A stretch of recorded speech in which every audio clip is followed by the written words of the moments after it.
Boy, this is going to be a lot of fun. Matti's going to be joining me, and we're heading down here to the Bluff Ranch. This is kind of like a sleeper area in Texas for deer and hogs, and we're going to tear them up on this trip. Timber Creek Outdoors presents The High Road with Keith Warren. First off, I'm grateful to be an American, to live in a country that still has country like this.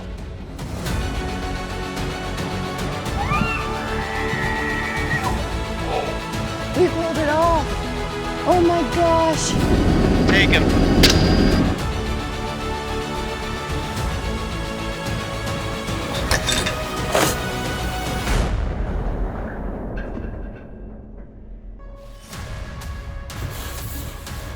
Here we go.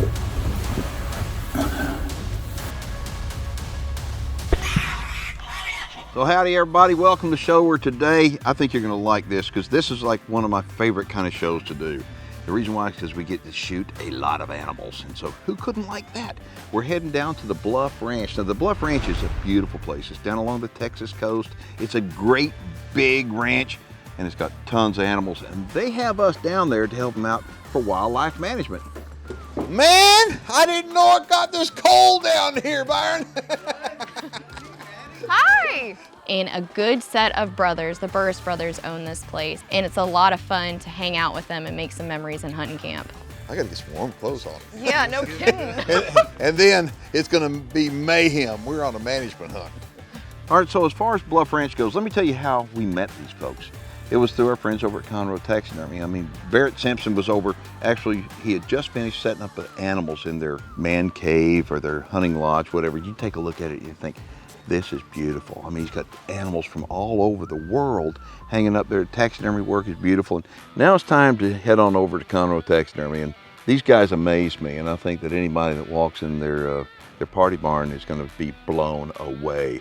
All right, so we were here 6 months ago, and this is Conroe Taxidermy, Barrett Simpson. And this is a before shot. And when we come back, we're going to show you the after shot. Boy, what a difference 6 months makes. I mean, I'm taking a look at this place and saying, this is absolutely incredible. And Barrett and the folks over at Conroe Taxidermy have specialized in making party barns. And we've shown you some party barns, but this right here is like over the top. So how many animals are in here?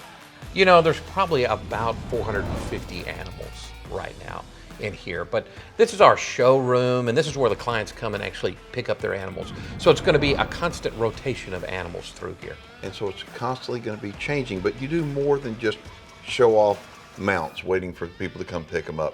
Tell everybody about what else goes on in here. Well, you know, in here, we really use it primarily. It's a good example on building that party barn or why your trophy room needs to be a little bit bigger. It's just that common problem that people have. Barrett, I'm out of space. What do I need to do? Okay, I'm gonna tell you something. When you walk in this place, you're gonna see stuff. It's like, why didn't I think of that? It's the wood on the bar top. It's the live edge on the bar top. It's a different color skin on the front of every single one of these stations where the bar stools are. It's incredible, all the little detail that you put into here. Okay, all the way down to the ceiling, the stars that are in the ceiling. And we just paid attention to those little aspects over the years. And the tree. You got to take a look at the tree. Okay, he loves making these trees, and every tree is different now. Right. Okay, yeah. And so they build them custom for your trophy room, for your party barn. And this is located in Conroe, Texas, just outside of Houston. It's very convenient to get to.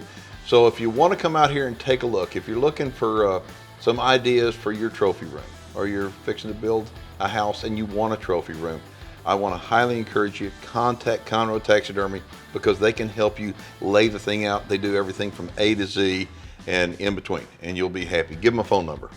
281-367-2745. And you'll be happy you did. The High Road with Keith Warren is presented by Reconics. Supercharged Scent Killer by Wildlife Research Center, 99%. APF Firearms. SCI, first for hunters. And G2 Ranch.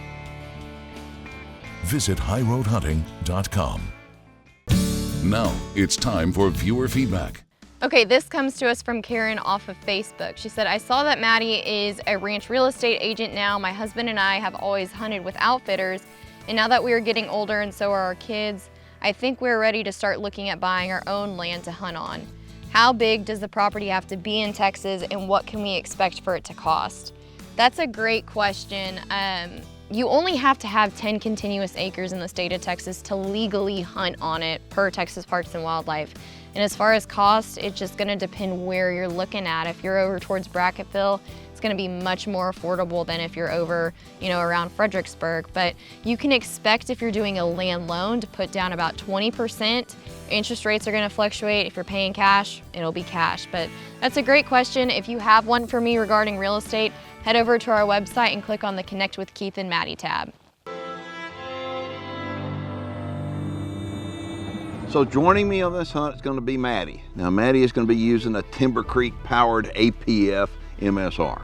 Okay, in other words, a badass modern sporting rifle. I've got it topped off with thermal because when we're done hunting in the blind, we're gonna go hunt for some hogs. So this is a gun that I can do everything with, and I'm really excited to be here. It's cold, but I'm hoping the deer are gonna be moving. So she's out there and she's been given instructions.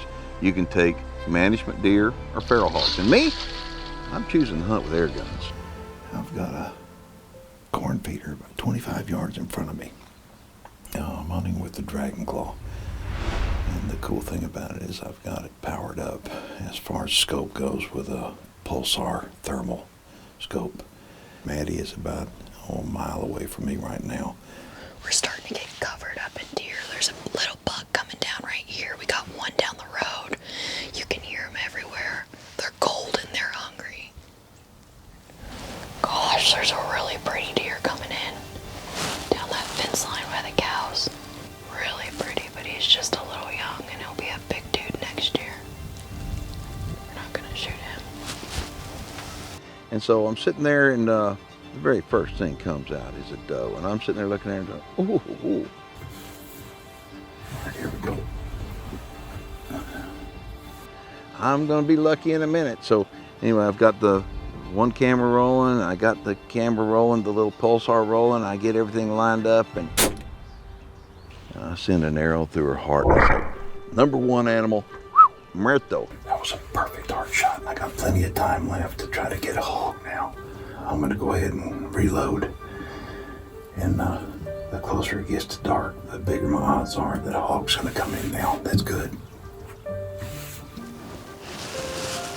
Oh, there's a buck right to the right. That looks like a shooter. Due right. 3 o'clock. You see him? Yeah. He'll probably go around us. Look at him. Working him. Oh, look at that. He looks like he's the same age as those other two. I don't know, this one looks a little bit beefier. He looks like he could be a shooter.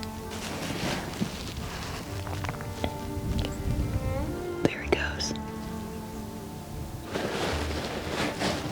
How far is that? It's 110. 110? Yeah. Yeah, I'm not gonna shoot him that far with this. He's smart. Smart deer. All right, so I knocked down a deer about 30 minutes ago, and now the sun's starting to set. I'm reloaded, and we're rapidly running out of light, but that's okay. The reason why is because I have a thermal Pulsar monocular, and this right here will allow me to hunt as long as I want to hunt. There's a bunch of pigs out there about 200 yards, and the wind is perfect, so I'm expecting somebody to show up here pretty quick. Nice. This is always a good sign. You got a bunch of them like that, and they're upwind, so hopefully somebody will come in and make a mistake.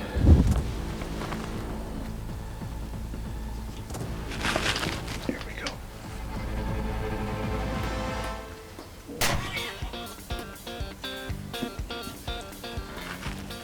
All right, I feel pretty good about this shot. I think it went in good enough to have him die.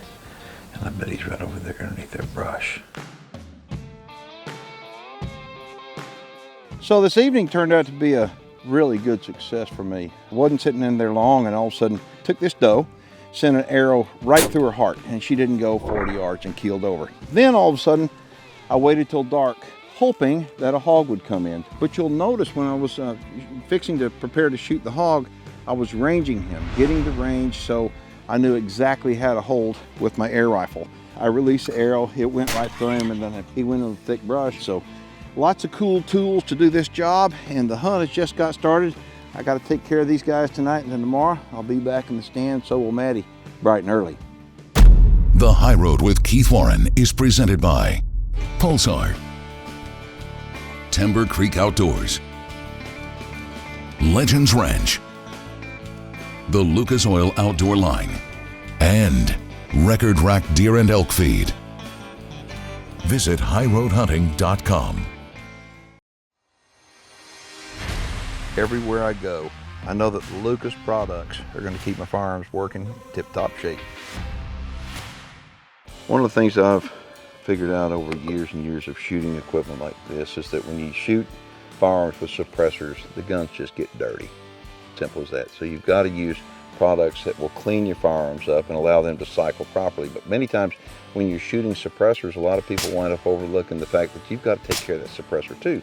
Once they go out on what I call a shoot 'em up bang bang, and you've seen me do it a ton, okay, the gun gets hot, the barrel gets heated up, and the suppressors won't come off.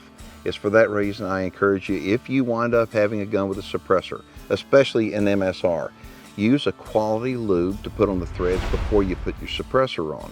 And this lube right here winds up taking temperatures over 500 degrees, so no matter how hot your barrel gets, you'll still be able to spin that suppressor right off, as long as you use a good quality lube. Whitetail and hogs are very smart animals, and it's for that reason that we use scent killer every time we are hunting one of these species, because it helps level the playing field.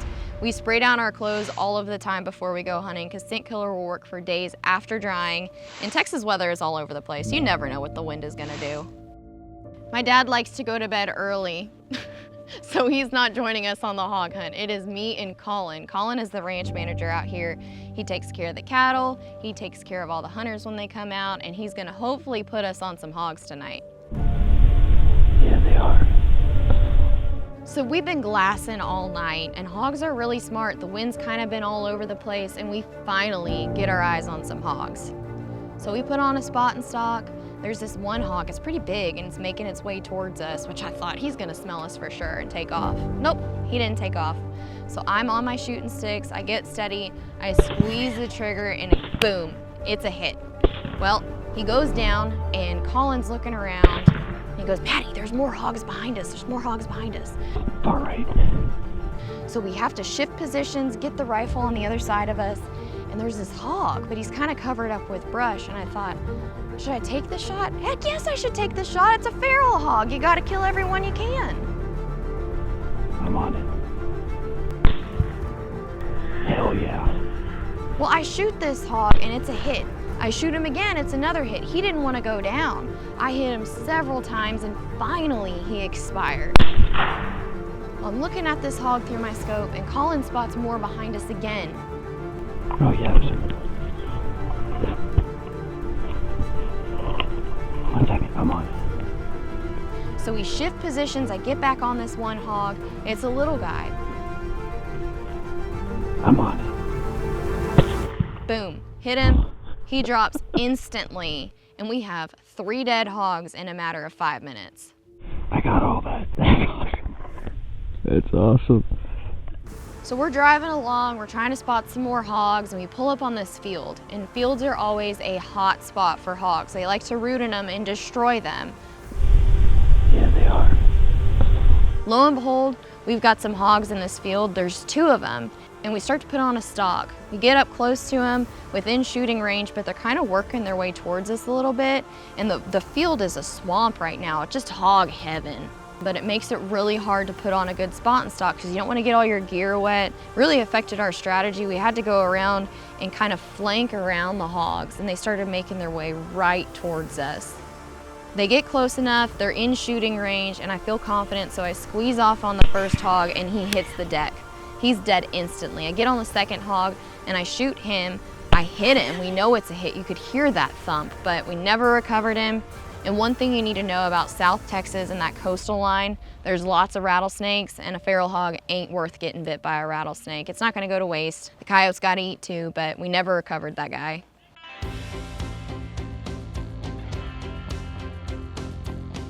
I have to say that was probably one of the coolest thermal encounters I've ever had with pigs. Definitely. So we stocked up on them and I got a shot, and all of a sudden you said there's one behind you. Turned around, shot that one, and then turned around and hit another one.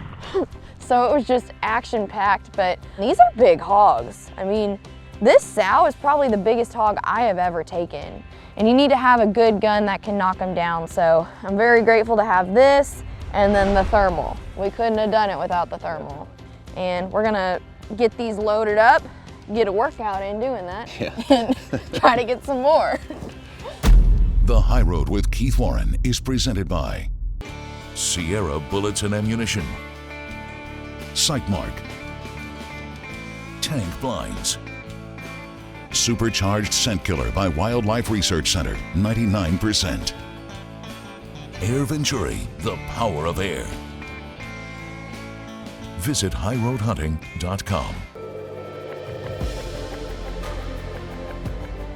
As a hunter, I'm always looking for the best place to hunt, and game cameras really help me determine that.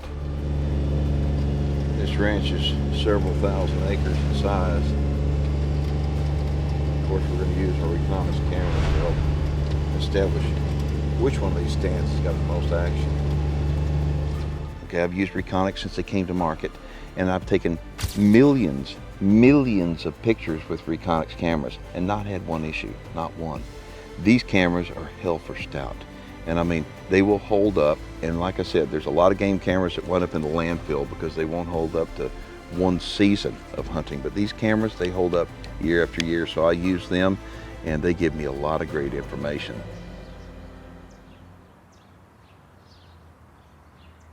Yeah, it is a cold, cold morning. A lot of people think when it's cold like this, the deer move. That may be the case in Iowa or Canada, someplace where they're used to cold weather, but when it's cold in Texas, deer don't move real well. The afternoons are a whole lot better than the mornings, but that's okay. So first crack out of the box, I mean, I'm sitting there looking, I'm thinking, I know what a management deer looks like. And all of a sudden one shows up. Perfect. Okay, here we go.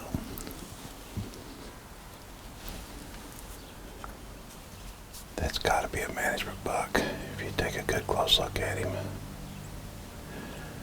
He's 3 years old. His hocks are dark.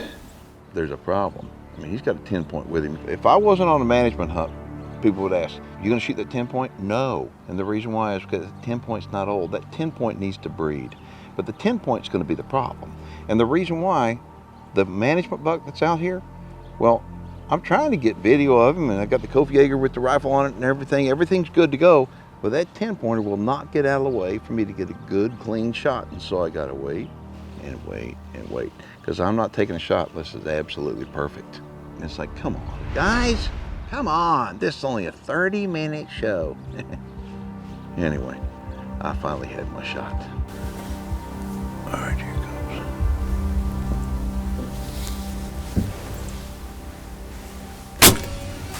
Got him. Got him. I could see a chunk come out of him through the Pulsar. That deer is dead. All right, so the Dragon Claw does it again. This is a 50 caliber big bore air rifle, folks. And of course I got it topped off with the Pulsar. We can play that footage back and you can actually see pieces and blood come out of this animal. So this is what he looks like up close and personal, okay? Now, this is really thick brush, and I want to show you, this is a management buck. The reason why, this buck is probably 3, he may be 4 years old. What it is the antler characteristics are not showing any characteristics that it's going to ever be a trophy, okay? And by 3 years old, certainly should show that. Okay, I want to show you something that I found while walking over to recover this buck. I found what I believe is the same as the shed antler from the year before. It was 100 yards from where I found this guy piled up, but it's exactly the same. I mean, look at that. And if that's not a good reason to take management bucks, I don't know what is. That is pretty doggone cool. But we got another evening of hunting in front of us, so I'm really excited about seeing what's going to happen next. Bluff Ranch is my dream ranch, not only because it's gorgeous and it's a expansive Texas ranch, but because it allows for people to make memories like we make when we come here. It allows for me to spend time with my dad and for the Burris brothers to be able to spend time with their kids and pass on hunting to that next generation. My dad always says you spell love T-I-M-E, and there's no better way to do that than at a ranch like the Bluff Ranch. Oh, guess how much that one sow weighed? How much? 246 pounds. No. Yeah. What? She was huge. I want to really take the time to thank the Burris brothers for having us out. You know, it's the second time out there, and they got a beautiful place, and they're just great guys. I mean, they love life, okay? Who doesn't? I tell people, like, going outside and doing what we do is therapeutic, and I want to encourage other people to do so. You know, I don't measure the success of a hunt with a tape measure. I just don't do that. I measure the success of a hunt in memories made. And this hunt, like every hunt down here, there's lots of memories made. Taxidermy work for the High Road Group is provided by Conroe Taxidermy, Conroe, Texas.